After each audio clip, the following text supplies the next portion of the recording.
So I had a request to make a video about string crossing.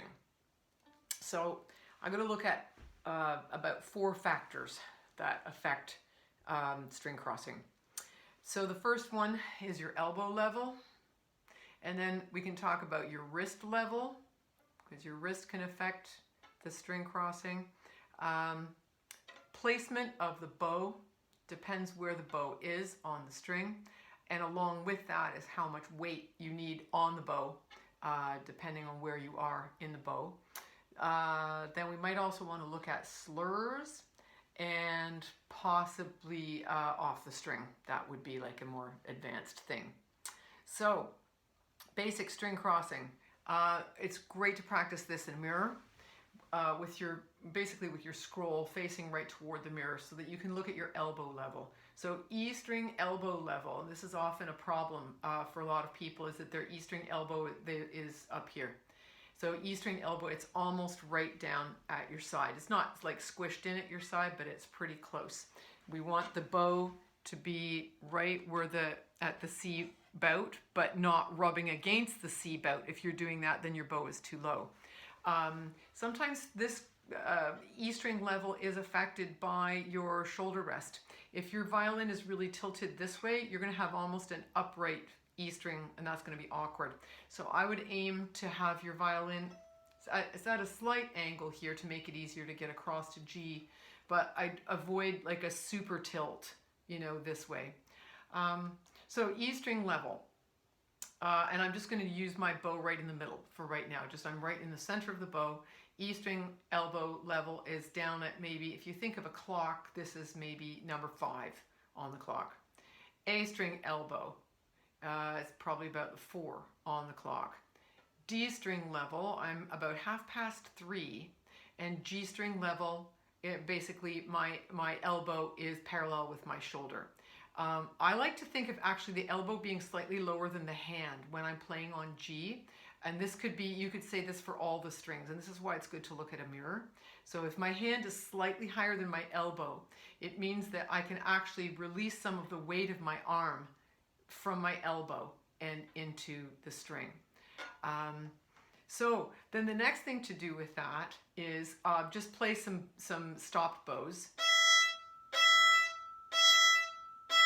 And then tip across, and so you're monitoring every time. Make sure that you're on the right string. Tip to D. And tip to G. And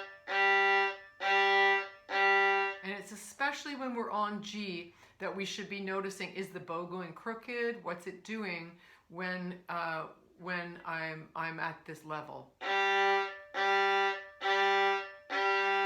Because if that's a problem for you, string crossing is only going to get worse. So this is assuming that you've already figured out how to pull a straight bow. So string crossing, going between E and A, I'm still staying in the middle of the bow.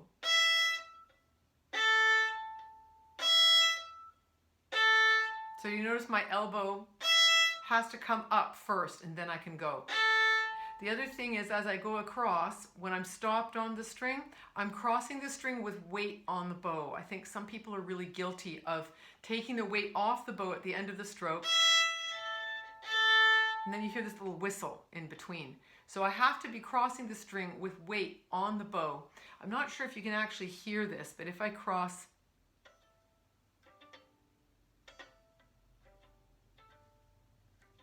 you can hear the sounds of the strings just a little bit. They're just in there, but that's because there's weight on the bow. So we need to cross strings with weight. Another strategy would be to practice with your eyes closed.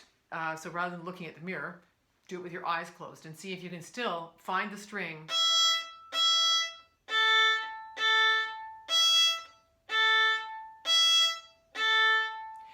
So that time, and I would do this with all strings, by the way. So that time I played 2 bows on E and then 2 bows on A. Now, and then I went to 1 bow. So the 2 bows brings me back to pretty much the balance point, the middle of the bow. Things are very stable at this place in the bow. This is the easiest place to cross the string in the bow. is is at the balance point, or which was, sorry, it's a little further down here, but at least in the middle of the bow, that's the easiest place. You still have to move your elbow level, but it gets easier. Now, when I go to change strings, so I'm going to go E, A, back to E, back to A. So now, when I'm crossing to the lower pitched string, I'm out here in the bow. So I have to elevate my elbow a little bit more. Let me do D to G just to really make this clear. D, tip to G, back to D, and to G. I'm stopping the bow in between to make it absolutely clear and to give myself time to get across the string. And it's harder out in this part of the bow, and this is for sure. If you don't have enough weight on the bow, just you want to make sure that I've got so much weight on the bow that I'm actually moving my violin. Okay, it's like that sticky. So that would be my biggest recommendation, is practice with weight on the bow. For those who are more advanced, you could do a double string crossing. So going from E to D.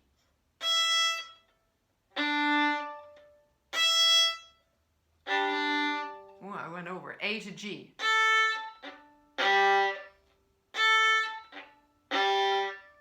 And no space in between. Don't anticipate crossing the string. That's not what we're doing here. We're stopping the bow completely.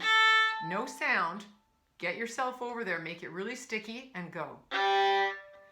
And that would be an eyes closed exercise. It could be a mirror exercise at first and then eyes closed. Then the next thing is to look at the direction of the bow. So is it easier for you to go up bow or down bow?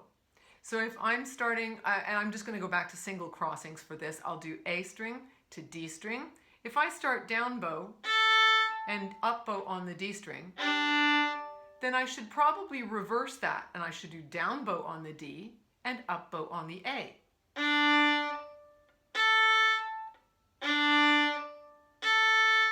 Now I'm going to go back the other way and just to determine which one of those felt easier, A to D.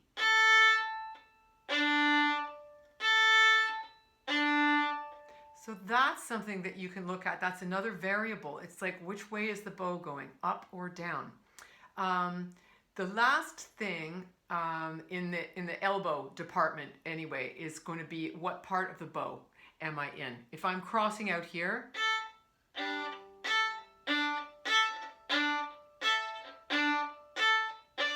I'm going to have to work a little bit harder from the shoulder to get that elbow to come up.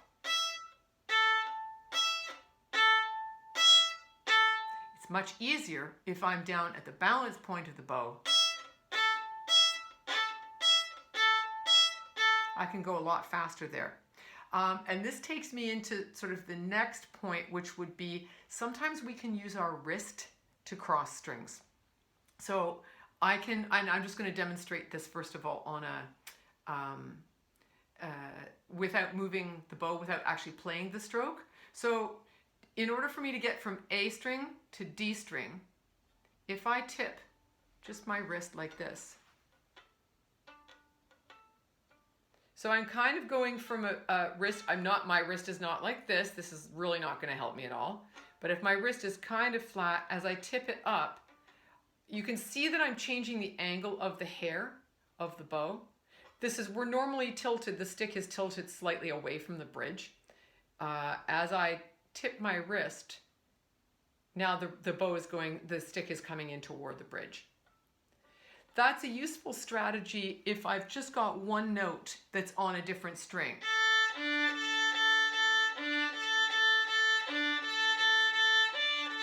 And that can happen, in fiddle pieces and that kind of thing, or we just want to reach over for one note. So we can use our wrist to do that. And a little left hand extension of that would be, if I keep my left hand finger down when I'm going over, say I'm going between two strings, I'm going to play a B on the A string, going from B to G.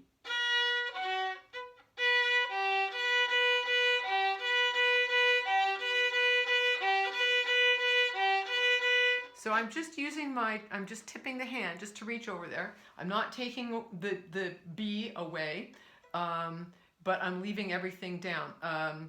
The fiddle piece, Devil's Dream, comes to mind.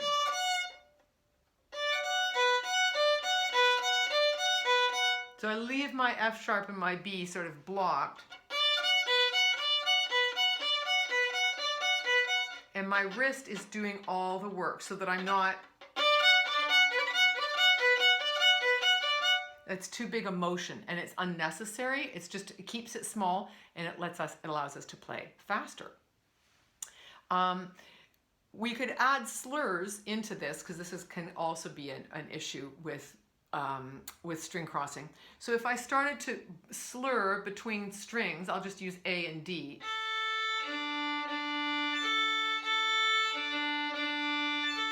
I'm using the rocking motion of my arm there between A and D.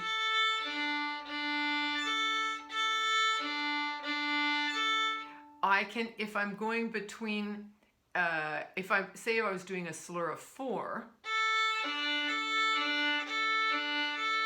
now I start to use my hand. And I could almost be on like between the two strings, and then just toggle between, and that's going to allow me to play faster.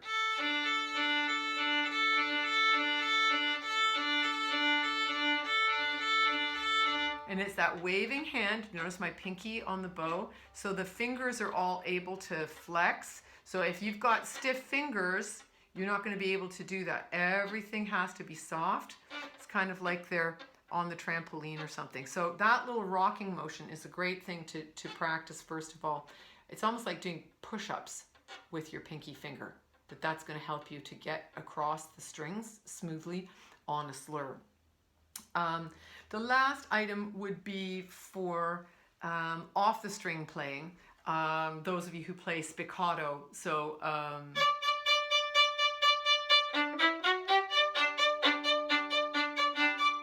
I'm going to be playing spiccato in the balance point and frog zone of the bow anyway. So I have to have that motion that we were just doing in the slur. I'm now going to take that motion, because my arm is basically bent when I'm in the spiccato because I'm close to the frog. So I'm going to be working from the shoulder to do the string crossing, but my fingers can help a lot.